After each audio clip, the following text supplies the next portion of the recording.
Hello, my name is Gary Delson. I work in communications at the California Independent System Operator, and welcome to another Energy Matters Conversations podcast. In June, the ISO Board of Governors approved foundational changes to how the ISO analyzes and processes requests to connect new generation to the grid. The vote culminated more than a year of close engagement with stakeholders over how best to make the process more efficient and help ensure the timely onboarding of historic amounts of resources that California has been adding to the grid. Our guests today are members of the ISO who have spearheaded this effort. Neil Miller, the ISO's Vice President for Transmission Planning and Infrastructure Development, and Danielle Mills, Principal for Infrastructure Policy Development. Neil, let's start at the beginning. Well, can you tell us what problem we were trying to fix? Sure. So just to step back a bit, the ISOs had actually started a very innovative approach to managing interconnection requests about 15 years ago, moving to an annual cluster study approach. Generation applied in a particular window, they were studied in aggregate, and then that's what started them moving through the interconnection process. And that actually served us quite well for many years. However, things took a bit of a turn in 2021. In response to both the increased amount of new renewable generation that was needed to be brought to the grid over the next decade, the industry responded with a really unprecedented level of competition and a massive increase in the number of applications for interconnections. And this really, some people have attributed it to being a staffing issue, and there's definitely staff implications. But really, this affected our ability to actually produce meaningful study results for a huge number of projects, at times applying in a relatively small area. And just to put it in perspective, we normally average between around 110 applications a year. In 2021, we saw 373 applications that represented over 150,000 megawatts of capacity. So that really just started the process to say, okay, what was working isn't going to be able to accommodate that level of new applications on an annual basis. We made some adjustments at that time and then reopened the next window in 2023. And the numbers took off even larger, with over 550 applications representing over 350,000 megawatts of capacity. So that was a clear signal that we just had to come to terms with a process where the projects we're studying can get meaningful results more quickly, move through to getting a contract and moving to get connected. Because fundamentally, that's what this is about, is getting projects through our queue and getting them actually online. So that's really what was behind the need to step in and make some changes when we saw that the process simply couldn't accommodate that kind of increase in numbers. So I know there's a lot to this proposal, this initiative, but can you touch on some of the main elements of the proposal? We are going to be using a zonal approach to how we do interconnections. And so we'll be looking at the ISO's transmission plan, which we conduct every year, and approve new transmission upon. And we'll be using that transmission plan to identify zones that have available transmission and encouraging interconnection in those areas. There will also be interconnection requests in areas that don't have any available transmission. And those are going to be merchant projects that will then be required to self-fund their upgrades. And this is really important. We want to make sure that as the state is thinking through, long-term resource needs and generation, where that's all going to go, that's the basis for how the ISO approves transmission. And we want to make sure that that's also providing a natural incentive for procurement in those areas, and that that's where the resource development is going to be. So we're really trying to use this zonal approach to drive development in specific areas. Then from there, another really critical element is just how we evaluate projects to advance into the study process. And, Neil mentioned we just have more projects in the queue for clusters 14 and 15 than we're able to study in a reasonable amount of time. So it's really important that projects bring their most advanced stage projects to the interconnection queue, and then they'll have to compete really for spaces in the study process. And so we're only planning to study up to 150% of available capacity in each zone.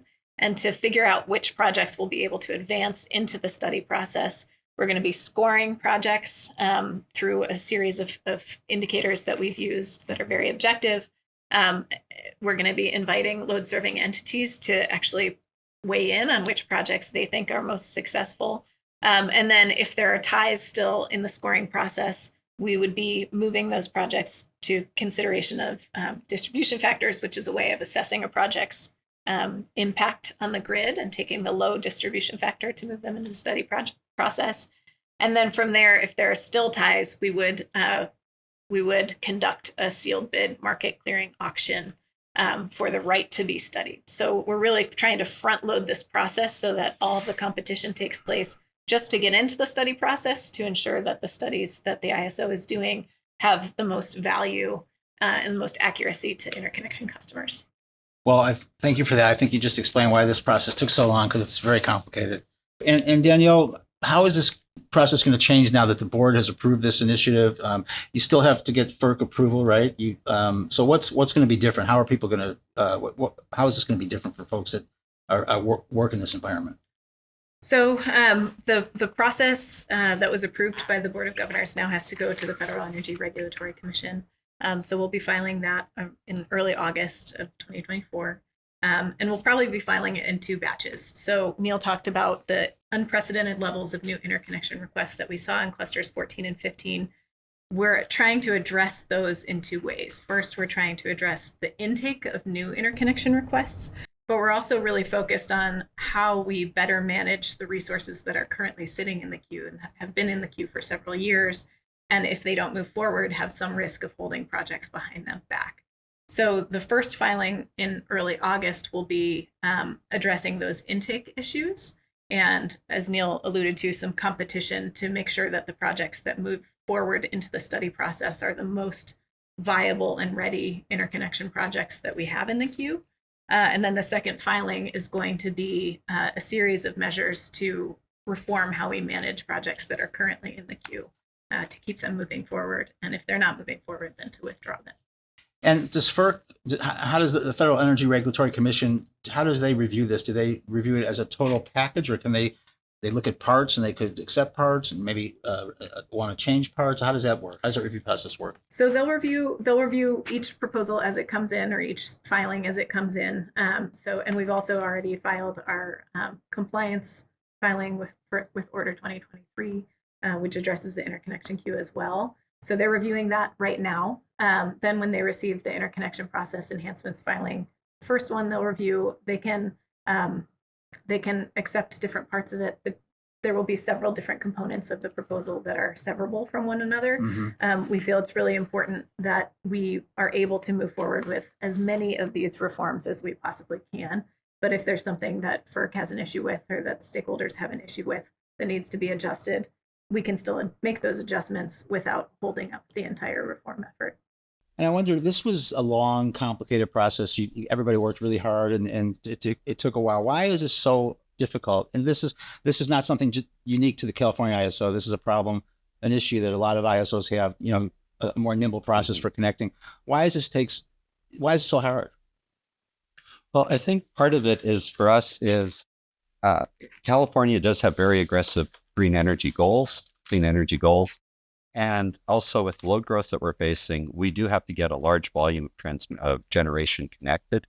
At the same time, we're also reinforcing the transmission system. So a very important aspect of this was for us to tighten the linkages between several major processes that are underway at the same time. And those processes include tightening the linkages between the state's resource planning, our own transmission planning processes, the interconnection process that we lead, as well as how the load serving entities are actually doing their procurement. So ensuring that all those linkages both remain in place and are tightened also adds to the complexity. The interconnection process is not a standalone process that's run in isolation. It has to mesh with all of these other activities underway. And an important principle in the redesign that Danielle led was to adhere to a memorandum of understanding that had been signed with the state agencies, recognizing the need to tighten those linkages across those major processes. We can't let each process move forward in a silo and think that we're going to be able to develop the pace of transmission and new connections that we need. I'll just add to that while the challenges are felt kind of throughout the country, we're not the only ISO experiencing these significant queue delays. the opportunities to fix some of these challenges in the way that California has and the ISO has is pretty unique. So our ability to work with the state agencies and to do that integrated resource planning and have that feed into our transmission planning and have that drive interconnections is not something that other entities might be as well positioned to do. And I know in this process you utilize the working group model, and so you had people at the front end helping you design, define the problem and principles for fixing the problem. What can you give it? So it was a really robust stakeholder engagement process, and I've heard you both say that stakeholders helped inform the final outcome. Can you give a concrete example of where stakeholder input had a real impact on where we landed? Yeah, there are a number of areas.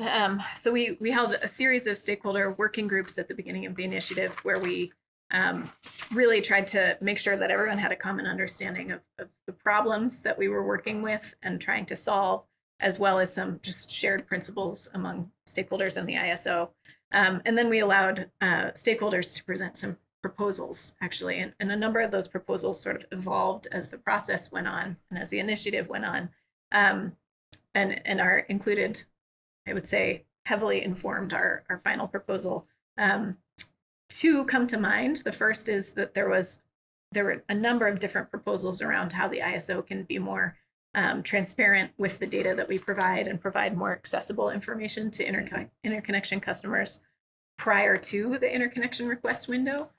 So we took a lot of those recommendations and are actually working on I think this is kind of the first building block of the proposal, which is making sure that we're providing that information to stakeholders ahead of what will now be the cluster 15 modification window, so that they can make really informed choices about where to interconnect and know with some certainty the likelihood of success in those areas, or at least the treatment and the pathway that they'll have to go through. The other example that I want to highlight is in the scoring criteria. And the scoring criteria was a really challenging part of the proposal to get full agreement on. And I think, there are still some outstanding concerns around it. But these were stakeholder ideas. Each individual indicator of commercial readiness that we're looking at and that was included in the final proposal came from a lot of stakeholder discussion. And, we really worked with stakeholders to find scoring criteria that was going to be very objective and something that wouldn't be putting the ISO in a position of having to make calls about winners and losers. Also very granular, that would lead to good differentiation in scores and a really clear sense of which projects should move forward and which shouldn't. And also just, easily processed and verified, so that we're not spending everyone's time going back and forth and validating permitting status and things like that really the ISO isn't an expert on. And I was talking about this with somebody who follows energy fairly carefully and fairly knowledgeable, and they said to me, "Oh, this is great! Congratulations! How much more power does this mean for the grid, in the next couple of years?" And it doesn't work that way, right? I mean, this is designed it's kind of a long-term process, right? To allow us to be able to keep pace with what the state is requiring. So explain that a little bit. It's not the expectation that this is all of a sudden going to see a lot more power available on the grid. It's a gradual evolution of things, right? Yeah, the reform itself doesn't mean that we're suddenly turning on a number of new generating resources. But I think you answered it, Gary, well. We will be able now to study and interconnect the amount of resources that the state has already that the state and local regulatory authorities have already identified as needed. So it'll allow us to keep pace with that kind of constant and accelerating growth that we know California needs. So, Neil, there's no rest for the weary. As soon as you got this passed, you started on the next phase 3 of this of Yes. the process. And why is that necessary? And what is that going to address? Well, phase 3 involved, I'd say, two main issues. One is there were some cleanup items that were really hard to get into those details and get closure on those until the rest of the framework was established. So we know that there's some risk when, FERC approved the whole thing or pieces. But now we feel we have the solid framework. That allows us to go and finalize some of the other details behind it that were also necessary, particularly around how capacity that's made available through the transmission system gets allocated to certain generators that get through the interconnection cycle. But the other issue in there that's even that is also absolutely critical to us right now, and Danielle mentioned about some of the other work for projects that are already in the queue. A lot of attention has been focused on cluster 15, the 350,000 megawatts. But the earlier cluster, cluster 14, with the original 150,000 megawatts, it also led to a situation where in individual areas, our process was designed to not let anyone move forward until everyone could also move forward in that area. And that did create some log jams where there are so many people that applied in those areas that the entire area, nothing can move forward until some major transmission gets developed. Now, we know the system can accommodate some, but not all of the resources that applied. So one of the things we're looking at, which is something we don't have right now, is the flexibility to enable and prioritize some of the projects in Cluster 14 to move forward up to the capability of the existing system, instead of having to hold everyone back until the system is reinforced. And that's also really critical for keeping that production line moving. Because I totally agree with the earlier comments. We've been adding a lot of new capacity to the grid, over 17,000 megawatts in the last 4 years. But we also need to keep that production line moving. And we can't afford to have some of these consequences of overheated competition actually stall the development moving forward. So that's one of the critical aspects we have to take care of in this phase 3, is to go back and address that issue. I've also heard you say something to the effect, I don't know if it's that this is not a bad problem to have, but there's a plus side to having this hyper competition. It's a problem, obviously, and you're addressing it. You have addressed it, but it's a sign that there are people and developers wanting to connect to the grid. So that's not our problem. So there's a plus there, right? Yes, and I think that Danielle mentioned that as well, that the amount of new development that's required to meet state goals, we know what that is. That's part of the integrated resource planning framework established with the state agencies. More competition doesn't mean more will get built. It just means there's more competition. So that's what we really need to manage, so that we don't let the hyper level of competition interfere with actually keeping things moving. But it's also, as you said, it's better to have too much competition than no one showing up. So both of you feel good about this? You've done all this work. You got the approval. You're working on the next phase, as you say. You've got stakeholders have been very involved in this process. Do you feel like really good about what you've achieved and where things will stand going forward on the interconnection issue? Well, I think the team working with the stakeholders have come up with a great overall proposal. We do know that some aspects raise concerns with certain groups of our stakeholders, and we will be having to have that discussion with FERC, with the federal regulator. I also think, though, that the team has done an excellent job of laying out how, even if FERC don't find our arguments for some pieces compelling, we're still left with a good actionable framework. So that's the absolutely important part. We have to get the production line moving again. And we did have to hold up a bit with Cluster 15 while we were working out this process. So I do think we're well positioned one way or the other to get through the federal process and then move forward from there. But we can't pretend that there won't be issues to address. Sure. Danielle? Yeah, I would just add, certainly we've done our best, and the stakeholder engagement on this has been, I think, unparalleled for interconnection reform across the country. It's hard.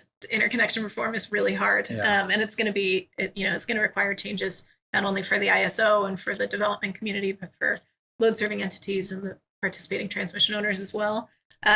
And so we all have to just sort of be willing to embrace that and move forward with it. But the no action alternative is really not sustainable and not something that we can continue to move forward with. Right. Well, I've just watched you from a distance, been involved here and there with different things, and I've seen amazed at how hard you guys have worked and brought people together to make some progress on this. It's really impressive, and hopefully it'll accomplish some of the things that you set out to do.